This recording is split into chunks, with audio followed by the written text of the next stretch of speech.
Assalamu alaikum wa rahmatullahi wa barakatuhu. Quran Weekly, this is Abdul Nasir. Inshallah, today I'll be talking to you about a very important topic, not just extravagance and spending a lot, but competing in extravagance.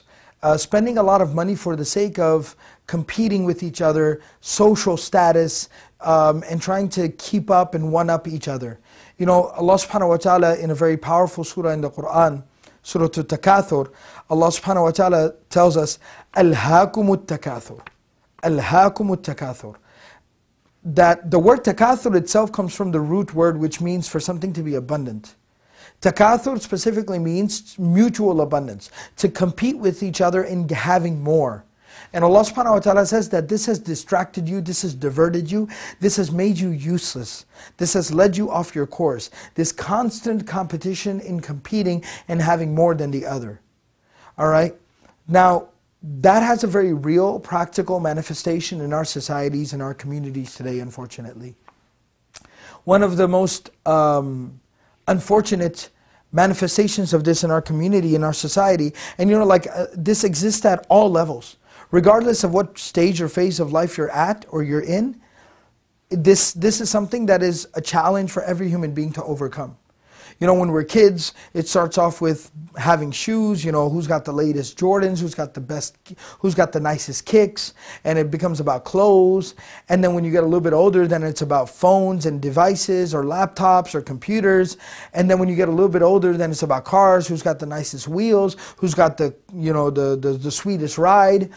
And then we get a little bit older, then all of a sudden it's about houses, who's got the nicest, most baller house, and you know, curtains and furniture and interior decoration, and it never ever stops. So much so that even when we figure we've lived a whole life and we've moved past all of this and our kids are all grown up, it still never ends. And one of the most unfortunate manifestations of this today is even like weddings.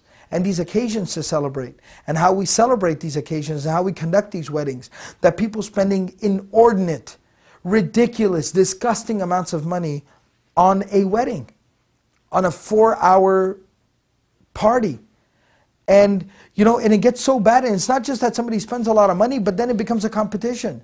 So, you know, they had a wedding with 500 people at that hotel, so we got to do it at the nicer hotel, and we got to have 600 people. Why? Because they had 500 people, so we got to have 600 people. Well, we don't even know 600 people. What are we going to do? We'll figure something out. We'll just make a public announcement, just bring a lot of people in, but there's got to be more people than they had. Right? So it's a constant competition. Constant competition. Spending money and just always wanting to one-up each other. You know, I had a very unfortunate experience not too long ago where I was invited to an aqiqah. Aqiqah is basically the birth feast, the celebration or the feast that is done after the birth of a child. And it's from the sunnah of the Prophet ﷺ. And this aqiqah cost upwards of $50,000. And it just didn't make sense. You know, I really try my very best to never be judgmental and never to judge anyone.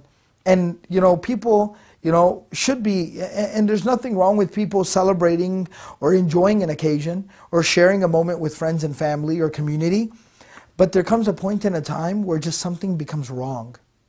You know, this past Ramadan, and it hasn't even been 6 months since Ramadan. It's been about 5 months since Ramadan went by, at the time of recording the video, that we had the crisis going on in East Africa. People were dying due to starvation. People were dying because they couldn't get a piece of bread to eat. Because they couldn't get a cup of clean water to drink. People were dying. And how do you justify spending $50,000, $100,000 on a wedding?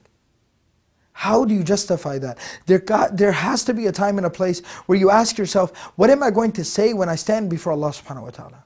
What will I say? How will I answer for myself?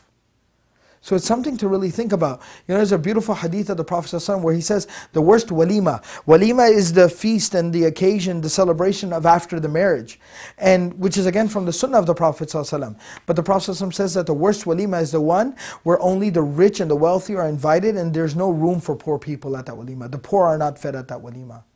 And let's compare our occasions, our walimas and our aqiqahs and our celebrations to that standard.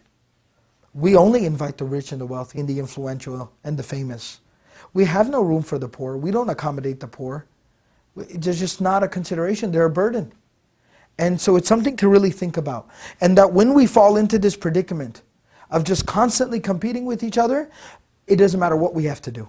I will take a loan. I will put myself in debt. I will work my entire life to have one 4-hour party. People spend their life savings on a 4-hour party. People will go into debt for the rest of their life. They will die in debt for a 4-hour party. And alhaakumut takathur. You know, and it doesn't even end there. Sometimes, like, you know, even parents, when their kids grow up and they're going to college and they're going to school, they have to go to that college because their son goes to that college, so our son has to go to a better college. And they'll brag to each other about what college or their school their son goes to. But what you don't see on the back end of it, they're literally going into hundreds of thousands of dollars worth of debt. Why? Because we got to maintain that social standard. We got to keep up appearances. Alhaakumut takathur. It makes you useless. It completely takes you away from the purpose of your life. You live life for such a greater purpose. To serve Allah, to better humanity, to help people. That is why we live life. To spread the message of Allah, the word of Allah. And then Allah subhanahu wa ta'ala says, حَتَّى زُرْتُمُ الْمَقَابِرِ. Until and unless you have visited the graves. That from time to time, remind yourself of the hereafter. Remind yourself that there is something more important at stake here. And let's get back on track. So let's try to be conscious and let's try to be aware of this. Jazakumullah khairan. Assalamu alaikum wa rahmatullah.